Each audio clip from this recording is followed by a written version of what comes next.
노동운동은 제가 안 지가 86년에 처음 봤으니까 그때 민변이 만들어지기 전에 정법회라고 있었어요. 정법회.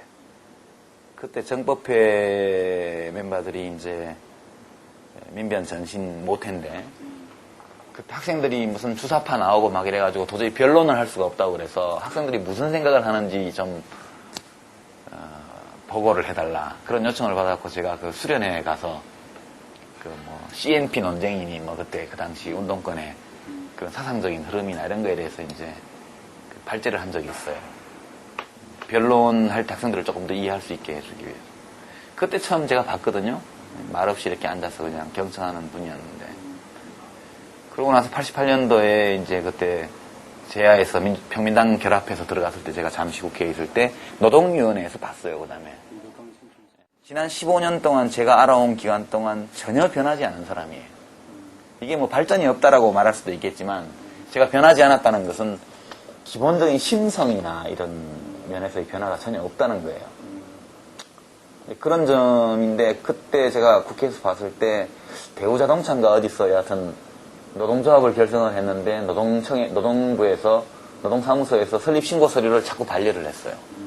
그 사이에 무슨 유력노조가 생기고 뭐 이렇게 해서 하여튼 노조 설립을 못한 그 민원이 있었는데 노정국장을 상대로 질문을 했어요. 그날 장관, 차관 다 필요 없고 노정국장 나와라 이렇게 해가지고.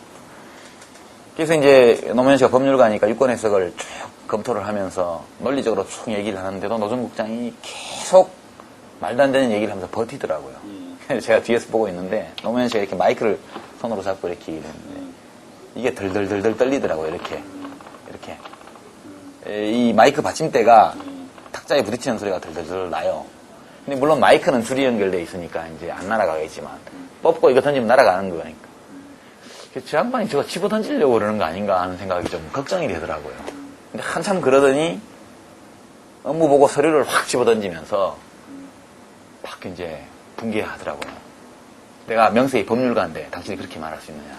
그리고 이제 정회가 되고 이제 위원장이 와서 말려가지고 이제 휴게실로 데리고 가고 이렇게 그걸 이렇게 뒤에서 봤는데 그때 그걸 보고는 그 당시 민정당이 여당일 때니까 여당 국회의원 보좌관들도 와서 나보고 노무현 의원 잘 아느냐 좀 안다 했더니 언제 인사 한번 시켜주라. 왜 그러냐. 남자래 남자라서 좀 반했다 뭐 이런 얘기를 제가 듣고 그랬어요. 제가 그때 느낀 게 뭐냐면 저 사람은 정말 단심이 있는 사람이다. 일편단심이. 자기 일도 아니고 또 그런 민원은 그 당시에 뭐 수십 건 수백 건씩 올라올 텐데 그걸 가지고 30분 이상 그렇게 노정국장 보통 국회의원들은 뭐 건의 세우느라고 장차관하고만 하는데 노정국장을 직접 불러내놓고 그렇게 30분 이상 따지고 그러다가 도저히 납득할 수 없는 대답을 받았을 때 이 자기가 뭘 해줄 수 없다는 무력감 때문에 분해가지고 이 부들부들 뜨는 그 모습이 굉장히 인상적이었어요. 저한테는. 노 후보는 제가 지금까지 재야 활동하면서 수많은 선배들을 겪어봤고 내로를 하는 사람들 전부 다 아는데 그 어떤 사람들보다 학습 능력이 뛰어나요. 그리고 지난번에 이영작 씨가 여기 어머니뉴스 인터뷰하면서 82학번이라고 386이라고 얘기를 했는데 그 말 맞아요. 부정적인 의미의 386이 아니라 이 사람이 1982년부터 비로소 학습을 시작한 사람이에요. 사회에 대해서. 그러니까 지금 20년이에요.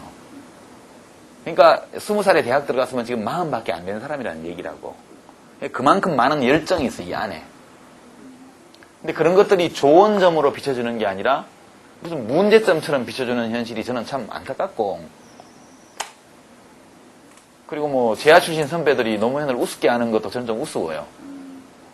이 사람은 이른바 경제 전문가들과도 얼마든지 토론을 그 레벨에서 할 수 있는 사람이고 또 자갈치 시장 아줌마들하고 만날 때는 그 레벨에서 그 수준에서 또 같은 얘기를 할 수 있는 그런 사람이거든요. 근데 왜 노무현을 사람들이 평가해 주지 않는가?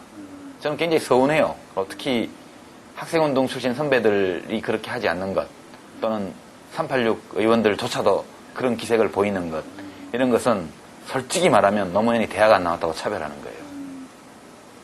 만일 노무현 씨가 일정 정도 수준의 대학을 다녔고 거기서 민주화운동, 학생운동과 일정 정도의 연관을 맺은 상태에서 오늘까지 왔다면 절대 이런 일이 벌어지지 않아요. 사람들이 너무나 노무현을 가볍게 생각한다.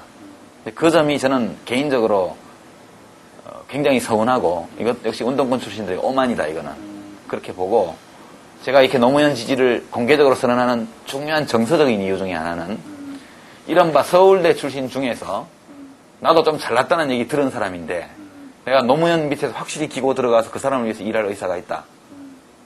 이걸 난 보여주고 싶어요. 노무현은 그럴 만한 자격이 있는 사람이고 그럴 만한 자질이 있는 사람이고 그럴 만한 능력이 있는 사람이에요. 또 그런 대접을 받을 만한 기여를 한 사람이고 왜 이것을 인정해주지 않는가? 그 점에 대해서 저는 운동권도 주류다. 그런 점에서 보면 운동권도 주류다. 오만이다.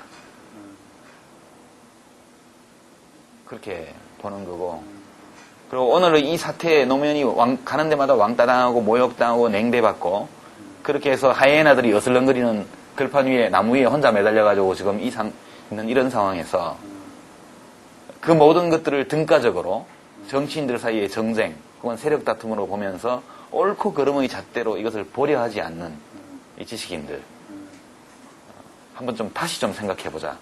과연 이게 그렇게 우리가